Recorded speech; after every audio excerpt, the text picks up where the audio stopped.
It is Monday, the 25th day of November, 2024, even though I wrote 2025 on my script like a fucking Myron. Yeah, and a happy prelated Thanksgiving to each and every one of you. Of course, it's the day where we all take stock of our lives and offer thanks to those who may have helped us in some small way or fashion over the past year. And also to just give thanks for the blessings that you may have. That could be for the bounty that you're about to partake in. If you're lucky enough, it could be the love of your family and friends.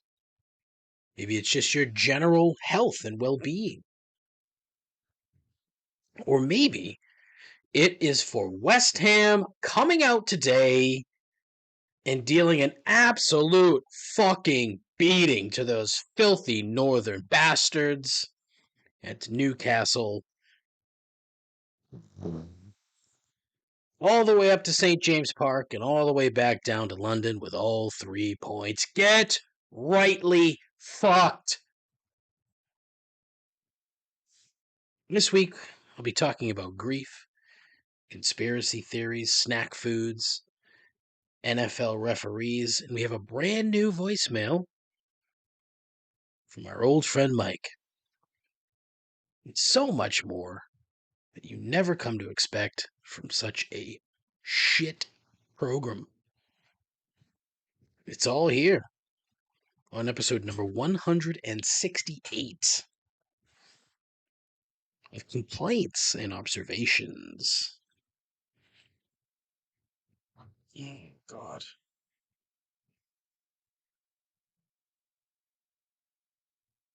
Really? Really? Really?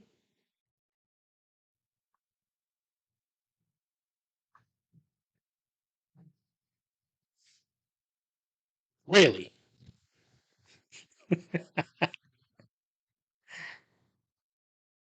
Yeah, really, you fucking idiot. Still, a voyage into the mundane and an exercise in futility. Swimming in the absurd while drowning in unearned self-importance. Entirely unworthy of your time. It is the world's worst podcast. This is Complaints and Observations with Dave LaPointe.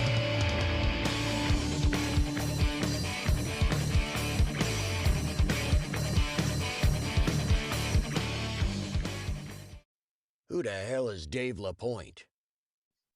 I think he's a bum. I think he's an absolute bum. All right, what's up, assholes? What's going on? You're not assholes. Don't listen to me. What do I know? Off to a tremendous start to the week here. Short week, if you will, for some, not for all. Maybe a shorter week. But I do have to work on Friday. And it's a good day. I'm looking forward to it. I should be able to catch up. Should be quiet.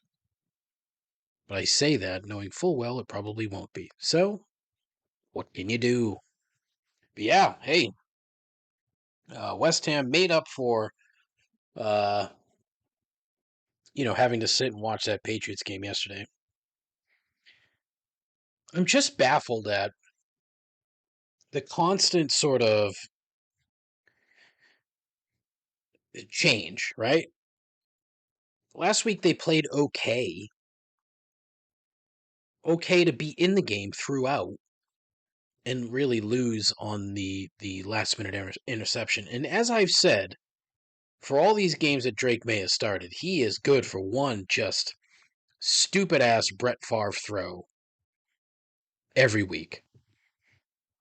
Like it's without fail. And so he threw a dumbass interception trying to, and the thing of it is, like, the kid's trying to make plays because everything in front of him is a goddamn garage sale. So there's nothing, he can't do anything. But he just makes some really. It's once a game that you just sit there and scratch your head and you're like, what on earth were you looking at? Throwing a ball in front of him, nowhere near anybody, that gets tipped by a defensive lineman. Like every single quarterback who has a D lineman intercept a ball probably sits there and says, "What the fuck am I doing? What the fuck am I doing?" It's an assumption I'm making and probably an accurate one. But what else? Let's keep talking about sports, right? So the Boston Bruins, go and fire the third Jack Adams Award winner that they have fired here in the last 10 years. Letting Jim Montgomery go because the guys in charge of actually, picking the players can't do a very good job, but somehow, I'm convinced that it's just the Jacobs thing where Harry Sinden worked for the team for 30 plus years and he did just enough to get by. And it's a different era. You can't use the sort of Jacobs family justification anymore. You can kind of, because they clearly don't want to work with anybody new, right? Like Sweeney has been there since what, 2012, 2013, something like that? Nearly before that. So when you have two guys who are in charge of actually building the roster and then lay blame to the coach, uh, it's stupid. And you can see what the rest of the league thinks of Montgomery because St. Louis went and fired the guy that they just brought in at the beginning of the season so that they could hire Montgomery. What does that tell you?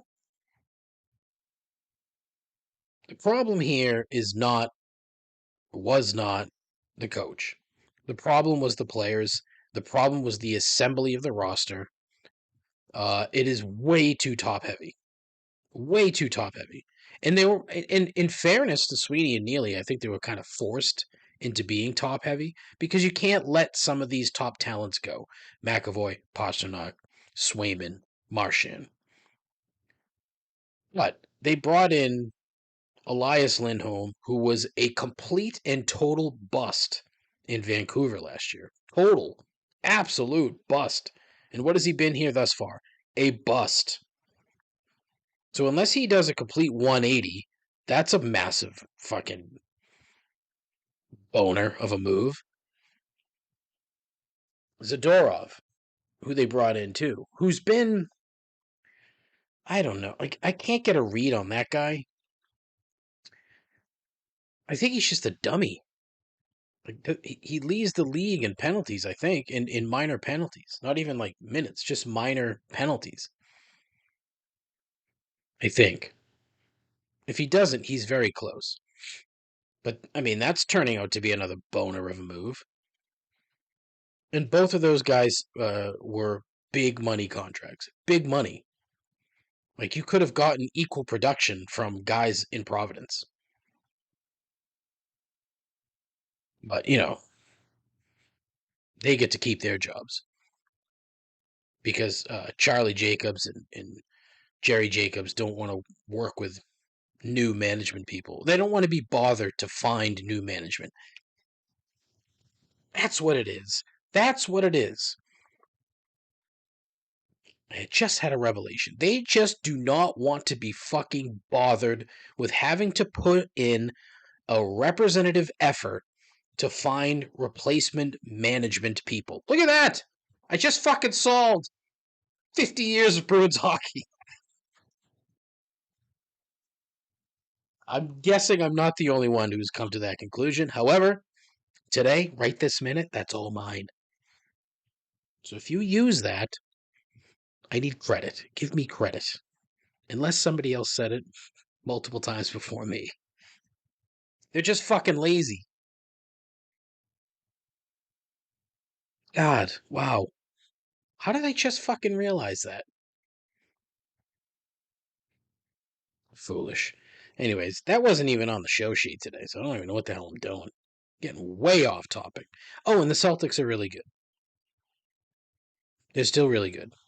And they're going to get better because Porzingis apparently is back tonight. It's unfair. It really is unfair. I want them to have like the second or third seed going into the playoffs. And then just fucking run roughshod again in the playoffs. This team is too good to not repeat. Too fucking good. I'm sorry. Mark it down. Repeat champs. And everyone's going to hate him again. And I love it. Love it. All right. So I mentioned some of the show topics. A bit random, a bit weird. But the first thing I want to talk about is grief. And it's interesting. The only reason I'm bringing it up is because last week was uh, it's been 9 years since my father's passing. And it's the sort of thing where I start to thinking, you know, it's amazing to me how time changes everything. And you hear that all the time. That, it's that time heals all wounds, right? And it sort of does, but it's like, how? How does that happen and why? And I think part of it is that because we just get so wrapped up in our own lives, right? Where you don't have time, or most of us don't have time to sit and perseverate over the loss that you've suffered. And I think that people that do perseverate over the loss of someone, they're the folks that have trouble getting through life. And I mean, that sounds very simplistic, does it not? And very sort of easy to understand. But it's just one of those things to me where, just using my own example, right? Where, I mean, I think about my father constantly, and I miss him every time I think about him, I miss him. Like the number of times where I've said to myself, boy, I wish I could, have him here for this, or I wish I could call him for that. Those sorts of things come up all the time. But like the reaction that I have when I have those thoughts at this point is mostly positive and I don't want to say joyful. That's not the right word in this instance, but I don't have. I think I'm more thankful as time has gone on for the time that I was able to have with him, right? And it's just funny the way that humans kind of look at grief and how they manage grief and how they deal with it and what they do to sort of get through it. And honestly, I'm rambling here, but it was just a weird thought that I had where, eh, as I said, like, I miss him and I thought of it and I immediately had a feeling of I felt that grief again, but nothing to the same level, obviously, as when he initially passed, or even within the first, say, 5 years or so.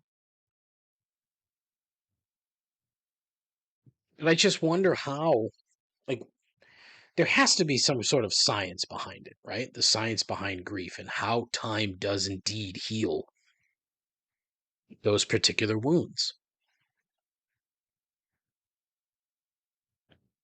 I don't know. It's a sort of an interesting thing to think about. It's not a great thing to think about. Like, who the fuck wants to think about that? But it just makes me wonder how much time has gone into the research behind grief. And it's funny, and when I talk about one of my other topics later, I spent an inordinate amount of time digging into research, but this one I didn't, and it was more, I don't know, it was more of just a general feeling, I guess, than anything else. That it sort of sparked a question like, how and why does time change the way that you grieve? Hmm. So that was a very serious sort of thing that popped up,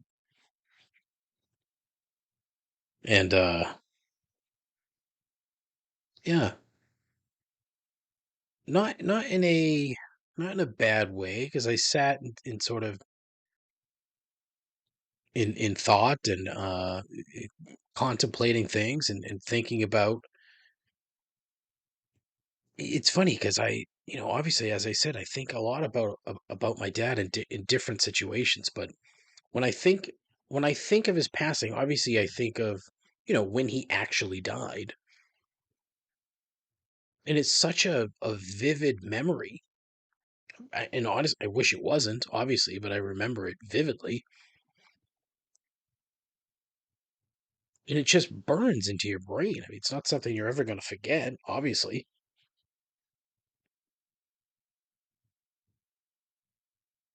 But again, you go back to that day, and you go back to those thoughts, and you don't have, as time goes by, you don't have the same feeling as when, obviously, that day and thereafter, right? Immediately thereafter.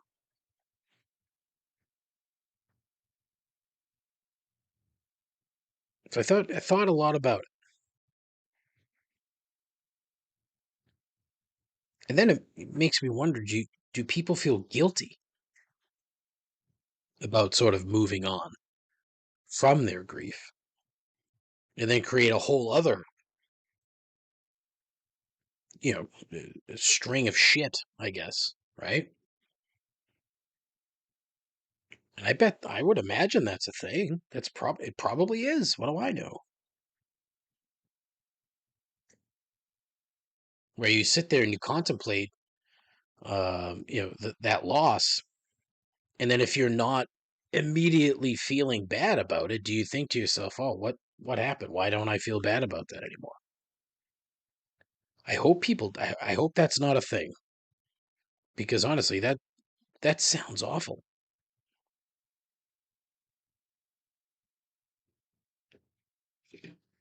I'd be curious if anybody has had such contemplative thoughts about grief. Not so much death. I mean, that's two totally different things. Grief and death, two totally different things. But I don't know, weird, huh? But again, it kind of goes back to, I've talked about. I almost said I've talked about the brain before. Yeah, sure you have. Stupid. You fucking goddamn it. I do think often about my father's reaction to this dumb show and what he would say. Because I think he would be like everyone else, where they were somewhat intrigued initially and would check in every now and again, but not really listening all the time.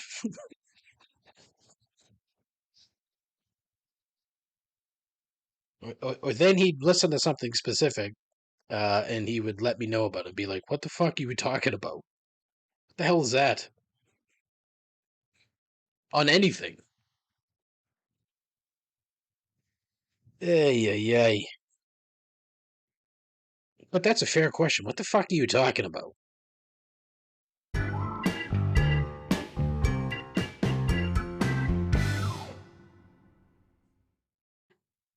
How about Matt Gates, huh? How about that?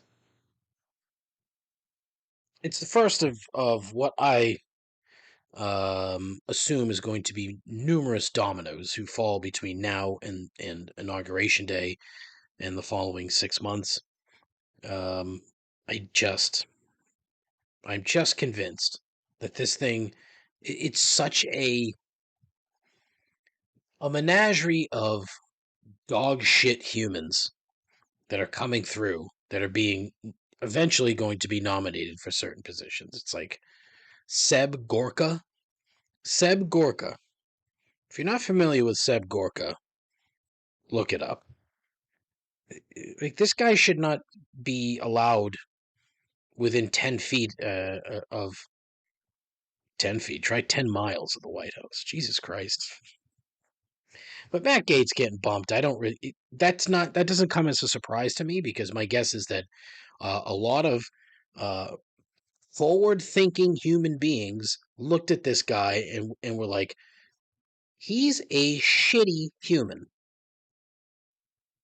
Great. That's one. Now there are numerous others. Hopefully, we'll have some other forward-thinking humans who look at some of these people coming in and be like, wow, this person sucks. And then, says something about it, takes some sort of action. It's just, I don't think that's going to happen. I think it's all going to be entirely self-induced for the most part. You're going to see a lot of pushback, whether or not anybody gives a fuck about it, because quite frankly, I don't think anybody in the right gives a fuck about how shitty some of these people are. I think people, I think center right folks probably will. And if they, put up enough of a fuss, then maybe something will happen, but who knows? I certainly don't know. But I saw something on the internet. I don't even remember what stupid fucking platform I saw it in, but the person was talking about a conversation that they had been having with family members about, asking what's their thought on Trump winning. And really, most of their responses were just based upon literally that, winning, and that was it. All right, well, you do know that there's more. And it's just like him winning isn't really going to make anything better for them, at least nothing that they can point out that isn't, easily refutable. And the only real thing to celebrate is that you're going to be taking shit away from people. Like that seems to be the only goal. We're going to take something away from the other side.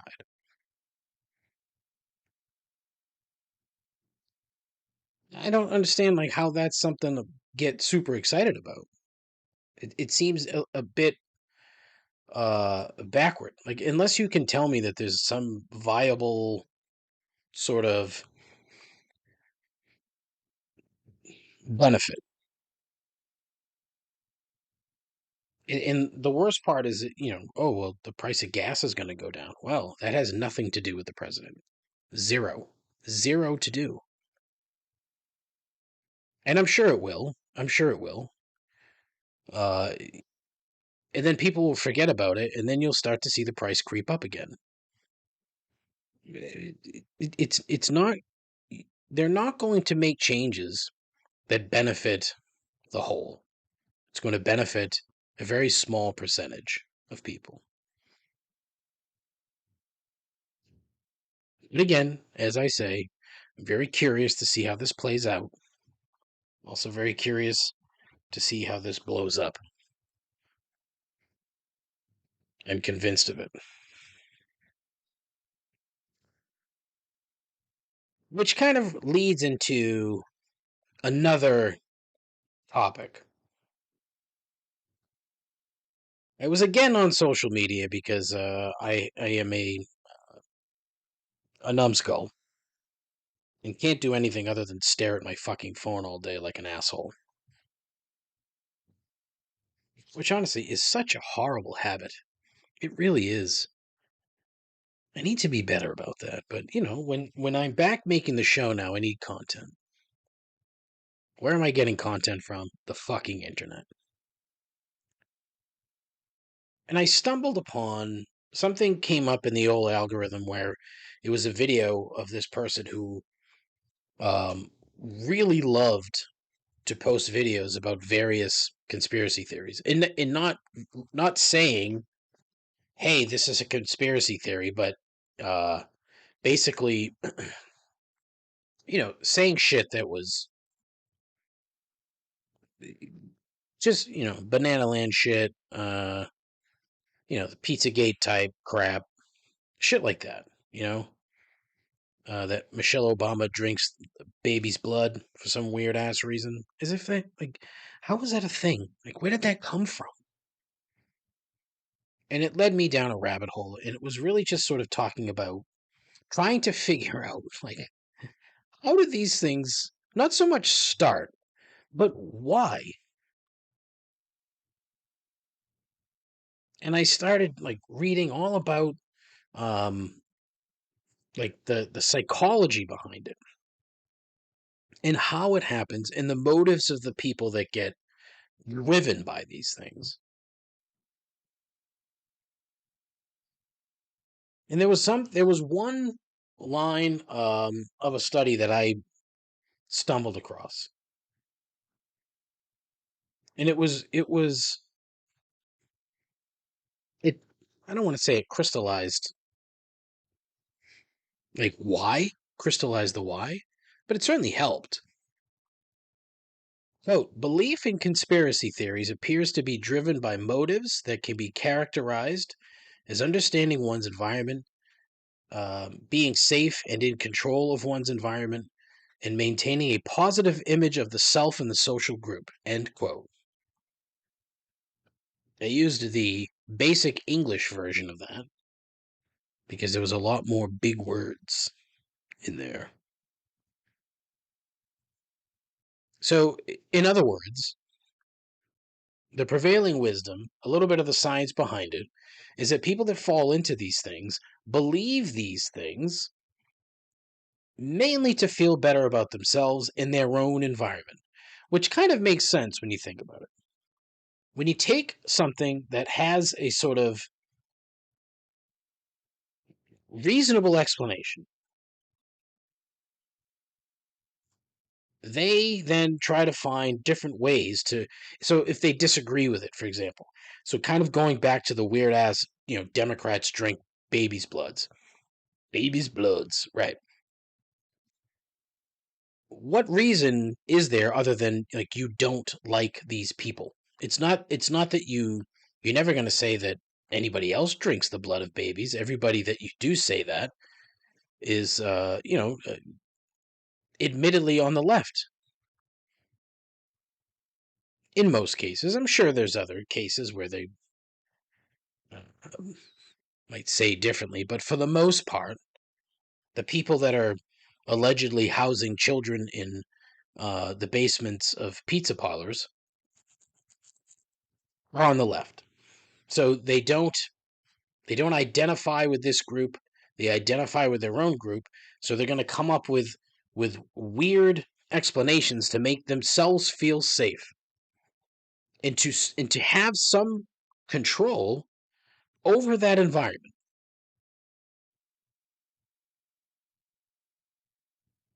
And they're looking for some level of satisfaction because they may feel threatened by whatever they're, railing against, right?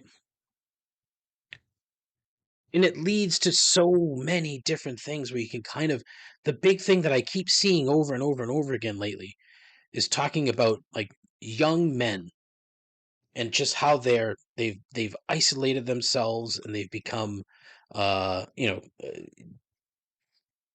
angry, and just like distant, not just from each other but from everybody,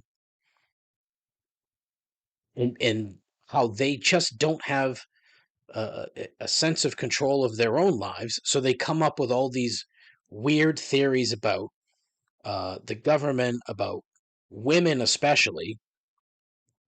They've just, so many people feel so threatened by women that every single thing has to do with women doing something. Look, it's I have never been I've never been good with the ladies. That's not true because I've done very well, and it's only because I put myself out in and I. But then again, I'm different because I really sort of enjoy the uncomfortable, and so it made dating enjoyable. It made relationships enjoyable, and it took a while to find the right one. And so instead of coming up with weird explanations for why I wasn't where I wanted to be or thought I should be, and instead of blaming external forces for that, I took responsibility for myself, which doesn't seem to happen. And that's why you see a lot of this crap. And it's fueled by social media. Just constant. Like, I don't buy into this shit, yet I watched this one video from this guy. And then I started getting all kinds of other shit. And I had to figure out how to get the algorithm to stop suggesting it. But trying to say that again, I keep going back to the baby's blood thing. It's so fucking weird. And to think that, to have this in your head, a belief in your brain that anybody is like lab creating babies and aborting babies purposely to drink their blood is so batshit crazy that you should be instituted. There's no way around that. Like, if that's a belief that you hold, you should be in a straitjacket in a padded room. But on the flip side, scientifically, there's a reason, and it's that basically you're uncomfortable. You're uncomfortable with your own life. And so you start to think these things, believe these things in the hope that you're creating your own sort of safe little bubble. What can you do? This is how the week has gone, folks. This is the shit that I've been thinking about. Not ideal, really, and not really fun for the program. However, I find it interesting. And again, it's an audience of one. Think about that shit.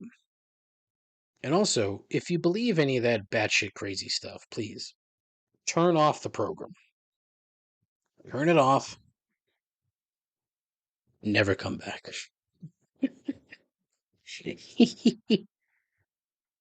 Yeah, because that's not cool.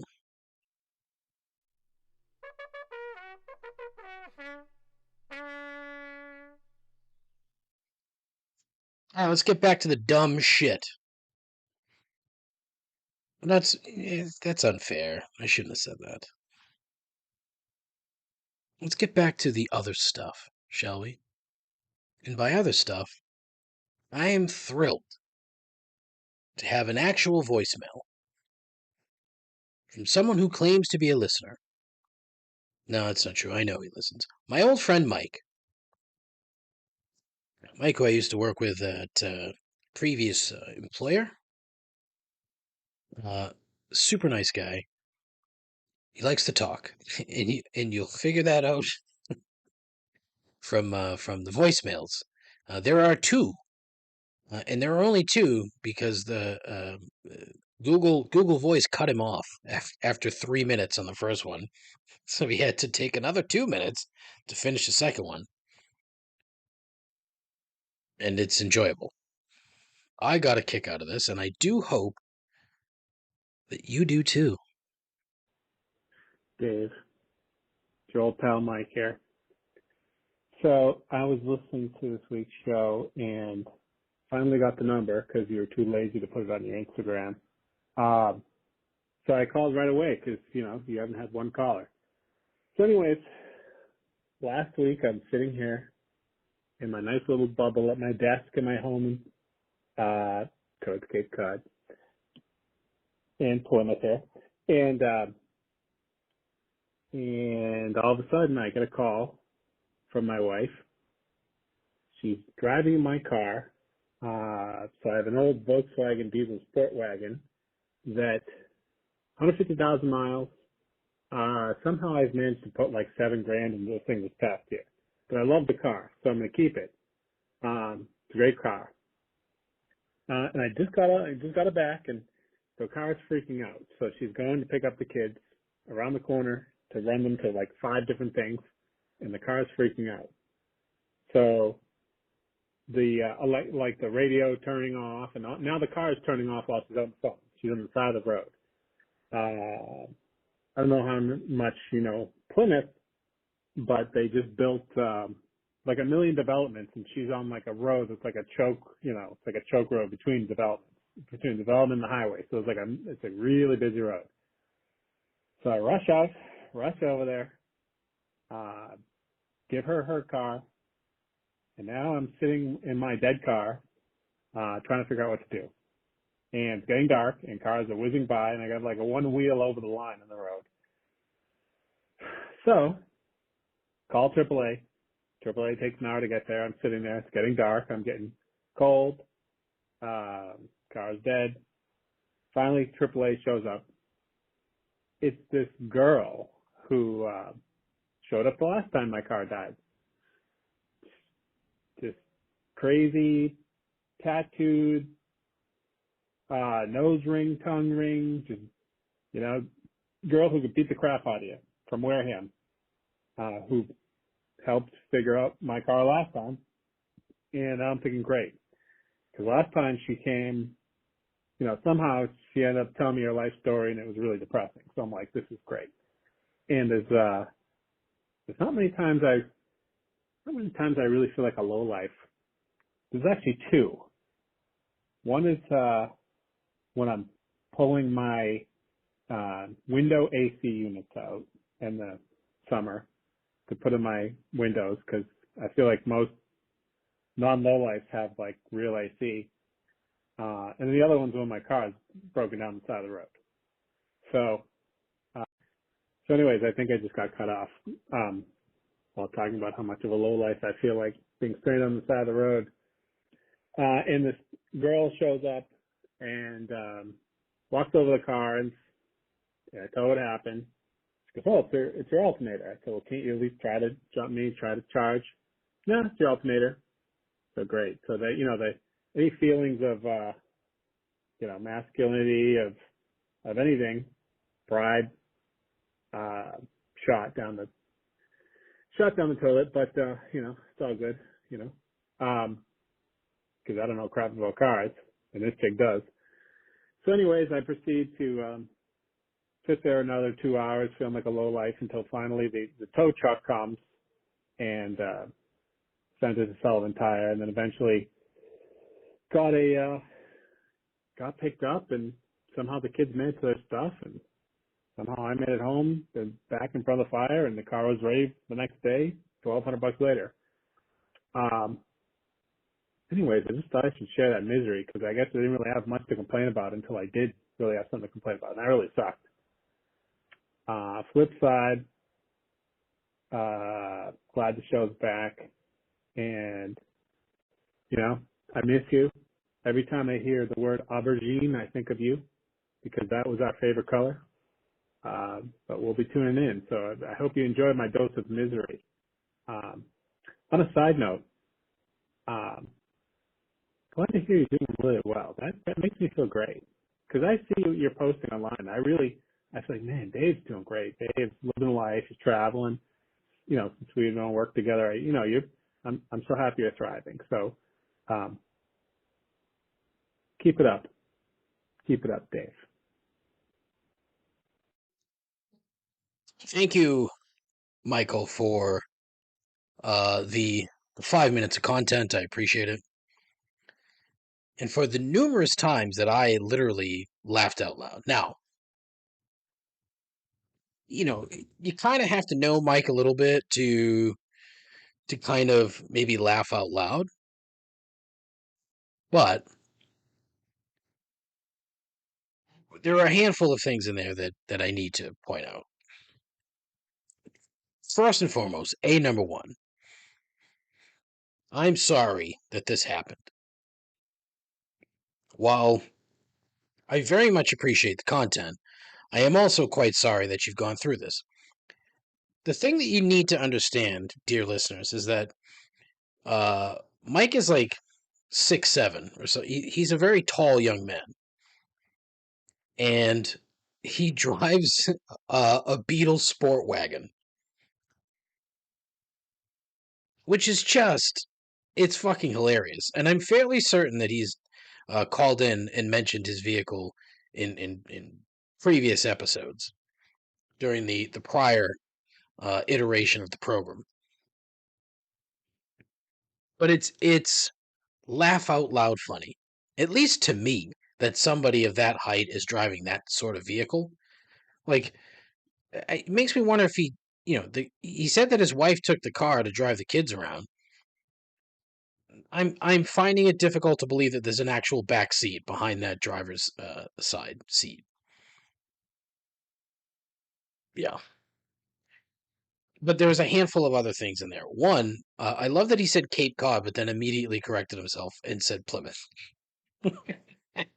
which is an egregious foul.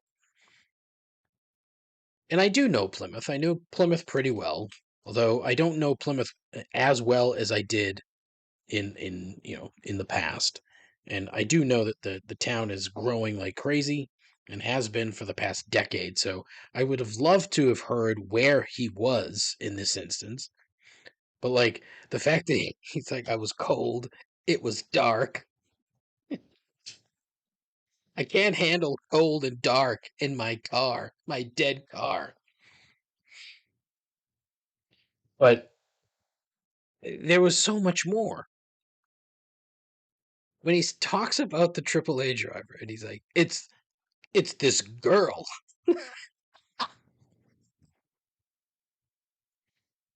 a nose ring and a tongue ring, and here, like, he's angry at this person who has come to help him again. And he's angry. He's maybe not angry, I don't know. But it's this girl from Wareham, of all places. Dirty, disgusting Wareham, right? Is that it?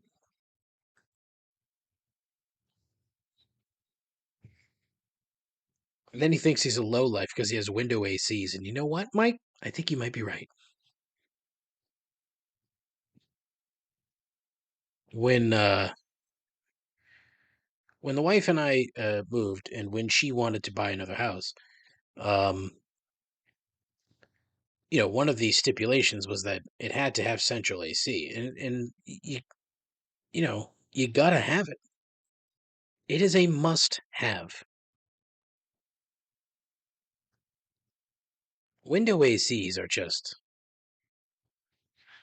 mostly terrible. So, do I think you're a low life because of the window ACs? No. Do I think it's?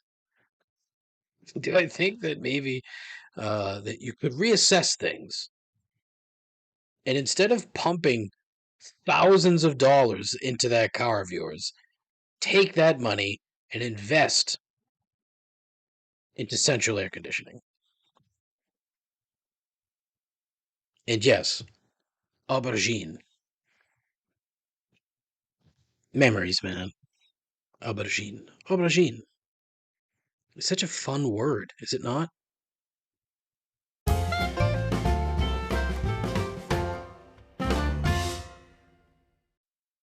All right. It is time for everyone's favorite part of the show, the end, and 3 gripes. But before I get into this week's 3 gripes, massive shout out to friend of the show and one half of the, well, not one half, but one part of the legendary Boston area pop punk group and house band of the show, The Quiet Violent. I'm talking about our old pal Donnie. Massive shout out to Donnie, and for getting a new dog. Yeah, Donnie got a dog. His name is Quinn. Handsome boy. Piercing blue eyes, the dog. Not Donnie. But yeah, shout out Donnie. Call the show, 617-804-1557. I say that now because I forgot to say it during the voicemail segment. Go figure.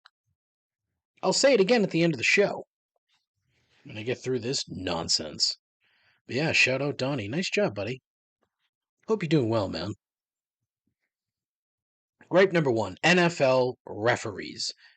So there's a couple of things that I wanted to point out. So yesterday, in the Patriots game, you know, I'm not saying that they weren't committing penalties, okay? Especially the offensive line. I'm not saying that. What I am saying is that some of these things were so ticky tack and so petty that they easily could have let it go. But it's almost as if they knew full well that this shit was going to happen before the game started, that it was pointed out to them, hey, keep an eye on Verdarian Lowe. He loves to start early. They're not wrong, because he does. They could throw a flag on that kid every single fucking play for a false start. And probably a hold as well. But it was, and I said earlier, it was a fucking garage sale in front of Drake May. It was horrible. But not as, I mean, these fucking refs, once you get down below like the fourth or fifth group, below that is such mediocrity. And look, these guys have a very difficult job. I get it. But there has to be some, either you let shit go or you call it every time. Like, there's no in between. Like, you can't have it both ways. You could literally call holding on the offensive line in every single game, every single play. You could. By the letter of the law, you could. But they only seem to do it when, on passing downs, the left tackle gets beat and he tugs on the shirt. It's a hold. It's a hold.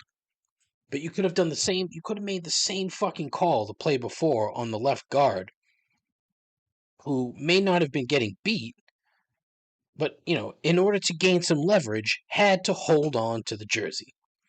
Like, again, you could call it every time. But I don't know. It drives me crazy. The inconsistency is part of the problem. The other part of the problem, Ed Hockley ruined officiating in this league. Not because he loved to talk on the microphone, but he never wore a shirt that fit. And because of that, now the majority of these fucking guys, who, by the way, are not full-time officials. This is a part-time job for these guys. So they have another full-time job. They own businesses. They're lawyers, judges in some cases.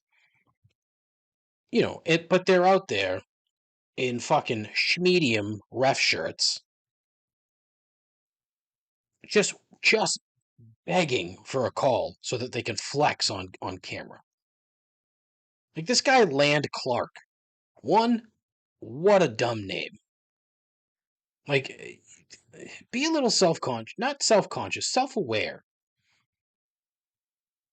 That, Land Clark, honestly, what are we doing here?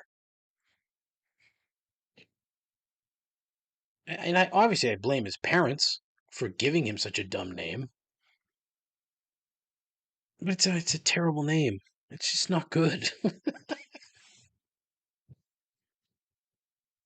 He could be a perfectly nice guy. I don't know. But man, like, can we just find shirts that fit for these guys? It's just weird. Like, it looks weird.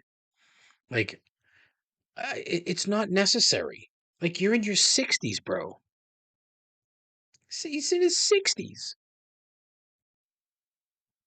And he's out there, like, flexing. Like he's fucking Vince McMahon. That's funny. Listen, the Super Bowl, when they announce the referees, when the referees are introduced, and they should be if they're not. The referees should be, the Super Bowl officiating crew should be announced before the players. So, you know how they announce the players when they come in, the officiating crew should do the same. They should run out onto the field. And the old Vince McMahon theme song, No Chance. That's what you got. That's what should be playing. as the referees come onto the field. I'm probably the only one who finds that funny, but it's fucking funny.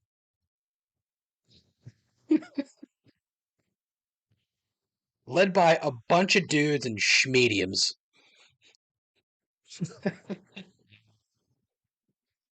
In their 60s. Like, they're in their fucking 60s. Like, if you needed oh god. Just get guys that are in their 30s, are professional officials where that's their only job, is their referees. I don't understand the hesitancy behind it. Probably because all these guys are like fucking chummy buddies with owners and NFL management and all that shit. That's why you're never going to see that. Instead, we get guys like fucking Land Clark.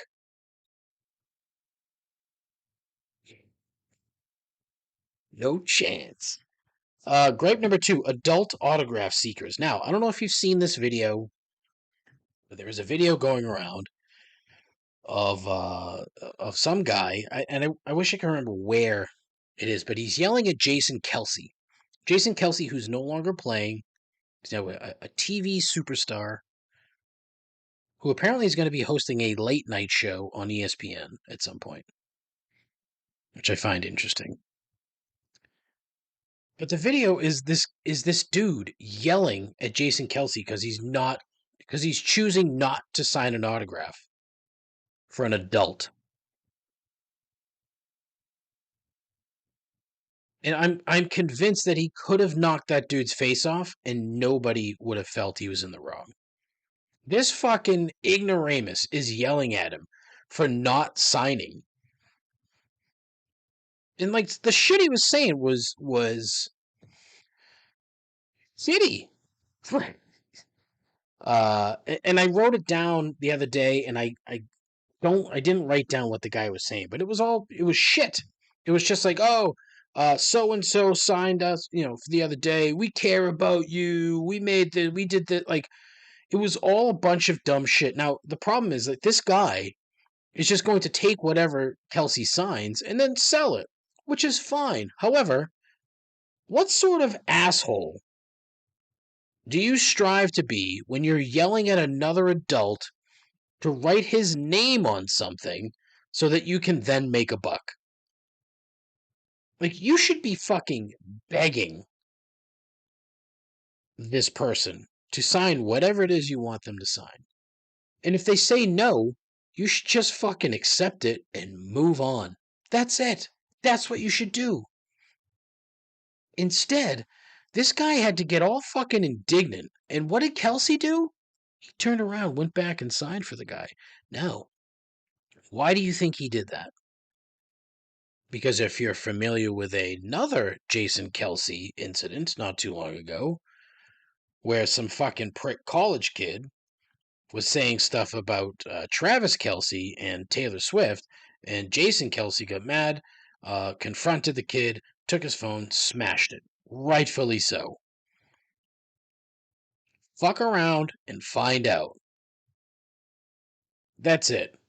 But now you're going to have this fucking kid's going to press charges, and he's going to whine and cry like he's a fucking victim, which is exactly what would have happened if Kelce had done anything to this guy. And it just, it adds to the weird bullshit that, when you see these guys, these adults, begging for autographs.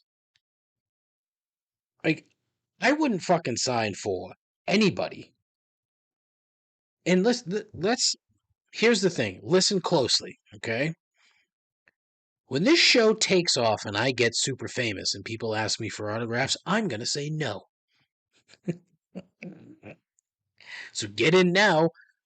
But you know what? I'm going to say no anyway. Because it's fucking dumb. Right?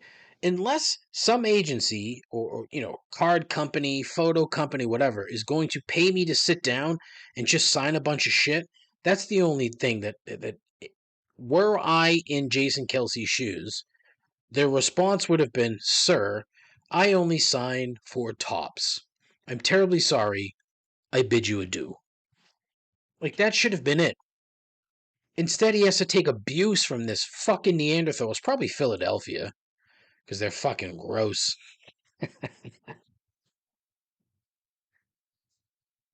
But honestly, like, reassess your life, sir. Think about things. Think about what you're doing. You're begging another man to sign whatever it is that you want them to sign. Go touch grass. Gripe number 3. And I don't know how to title this one. I'm a little confused. And I just wrote Massachusetts social media people, but I think I want to have it be just like Boston social media content people. But listen, everyone on earth knows what your accent sounds like. And no, it is not nearly as exaggerated as you make it sound. It's not. So then why do you feel the need to come off like a fucking moron every time you open your mouths? It irritates the fuck out of me when I'm just trying to kill time and scrolling through Instagram as I want to do. And I come upon people like, oh, where's your thing? We're doing all this stuff with the Dunkin' Donuts and blah, blah, blah. Shut up. Shut up. And look, if you're making money on that, I'm happy for you. I legitimately am happy for you. But it's not necessary. You already have enough of an accent just growing up around here. You don't need to exaggerate it. It's not necessary. It sounds fucking stupid. And it makes me embarrassed as somebody who has an even worse accent, if you ask me. It's not Boston, and it's not Rhode Island. It's a fucking gross mix of the two. Don't ask me, but yeah. Right? But I just can't, it's something that I can't deal with. I really can't. And it makes me wonder, who watches this and says, wow, that's so fucking funny, dude? What? No. Why? And also, one more thing about this, please. For the love of fucking Christ, stop saying that everyone in this state obsesses or is in love with Dunkin' Donuts. Because I assure you, there are a lot of us that have functioning taste buds and know full well that 90% of what they offer is straight fucking trash. Trash. Not everybody that lives here loves Dunkin' Donuts. That's a fact. And if you can't deal with it, too fucking bad. And on that note, that's the end of the fucking show.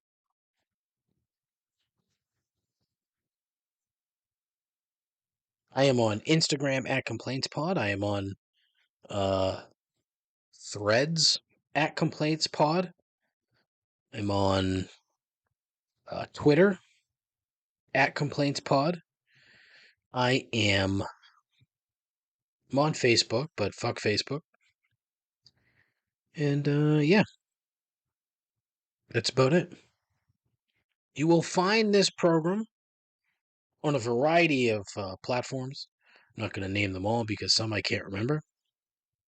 And you can call and leave a voicemail, 617-804-1557.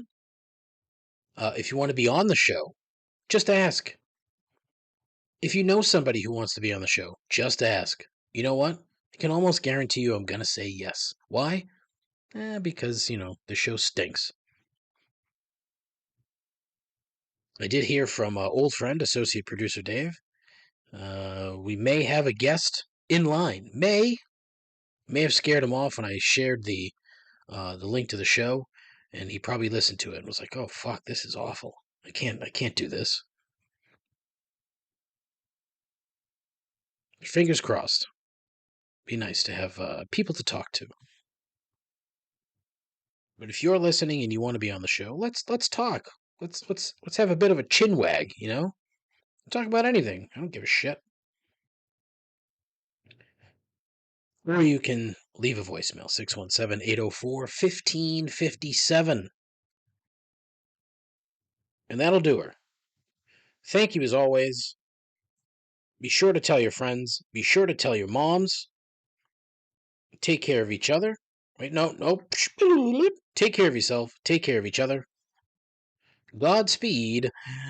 Ta-ta.